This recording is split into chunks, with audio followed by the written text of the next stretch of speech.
Just in time for summer, we've got 3 simple homebrewing recipes you can make using just 1 packet of yeast.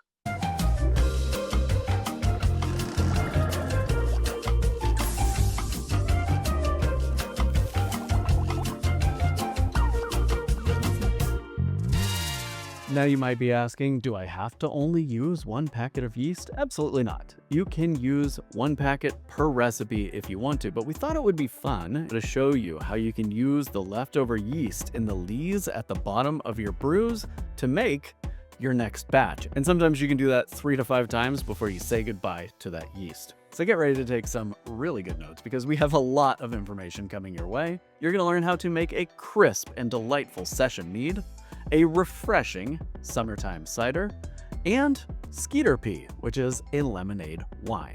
So we will begin with our session mead. Our session mead begins with some really high quality honey. For this, I like to use an orange blossom or other fruit honey. We're going to be putting in 1.25 pounds of honey. That's 1 pound and 4 ounces. Now, honey alone wouldn't be enough, so once our honey's in, we're going to add 1 pinch of citric acid, that's literally just a pinch, as well as 1/8 of a teaspoon of malic acid. And for this, you could use 1 teaspoon of Ferment-O or Ferment-K. I am using the Day 1 nutrient pack from our mead making kit, and that's all the nutrient you need. We'll also need 1/8 of a teaspoon of powdered wine tannin. This gives the session mead just a little bit of staying power on the palate. And then we're going to add water to 1/2 gallon. Then we'll put on our sanitized stopper and give it a good hearty shake until everything is combined. Then we'll top it off with just a little bit more water until we reach 1 gallon. Next, we're going to add our yeast, and for this video, I'm using EC1118, which is a nice champagne yeast that is very aggressive. That will ensure that we have good fermentation all the way through all of these brews. Our airlock goes on, and then we just let that ferment. After about a week and a half, it will finish fermenting, and we can get it bottled. I'm bottling with 2 tablespoons of erythritol in each bottle. It's a non-fermentable sweetener, so that way the yeast can't eat it, because we're also putting in some priming sugar. That's 1 teaspoon of either corn sugar, which is dextrose, or table sugar, which is sucrose. Either will work. And then we just bottle away. So with our erythritol and our priming sugar in the bottles, we will have a sparkling but also sweet session mead.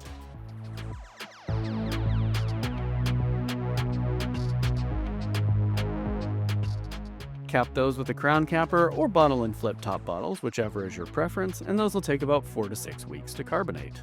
Okay, don't dump out that carboy, because next you're going to make a dry, sparkling summer cider.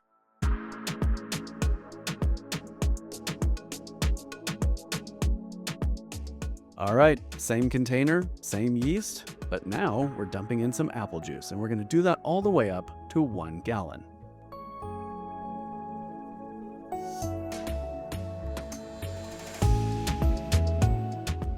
Now that we've got our gallon of juice in there, we'll cut open a lemon and juice half a lemon directly into the carboy. This gives it just a little bit of freshness and brightness. And then we'll add 1/8 teaspoon of wine tannin and pop on our airlock.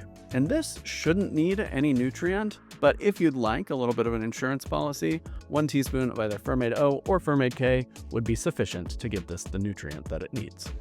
Then about a week and a half later, fermentation's done. So we're just putting 1 teaspoon of priming sugar into each of our 12-ounce bottles, and then bottling away. We'll cap those with crown cap bottles, and in 4 to 6 weeks, we'll have a nice, sparkling, dry cider. Okay, one more brew. Save the yeast at the bottom of that carboy because now we're making Skeeter Pee. Skeeter Pee is a pretty old recipe at this point, probably about 20 years old, and it is made using the yeast cake from a previous batch. So this is perfect because we've got some nice hearty yeast ready to tackle a fermentation with a super low pH like lemonade. Here's how it's done. First, we're going to put in our sugar, and this is 3 cups of sugar.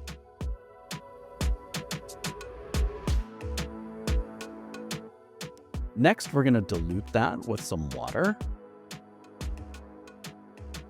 And then we measure out 20 ounces of store-bought lemon juice. Now this juice does have preservatives in it, but I found over the years that the preservatives don't really negatively impact fermentation as long as you've got good nutrition. Our lemon juice goes in, and then we fill that up to the 1 gallon mark with water. 1/8 of a teaspoon of wine tannin goes in. And then very gently we will stir that up to make sure all the sugar is dissolved.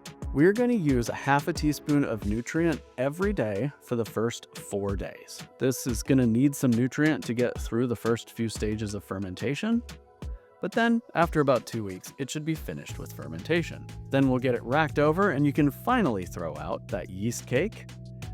We're going to stabilize using potassium metabisulfite and potassium sorbate. So that's 1 crushed up Campden tablet and 1 heaping 1/2 teaspoon of potassium sorbate.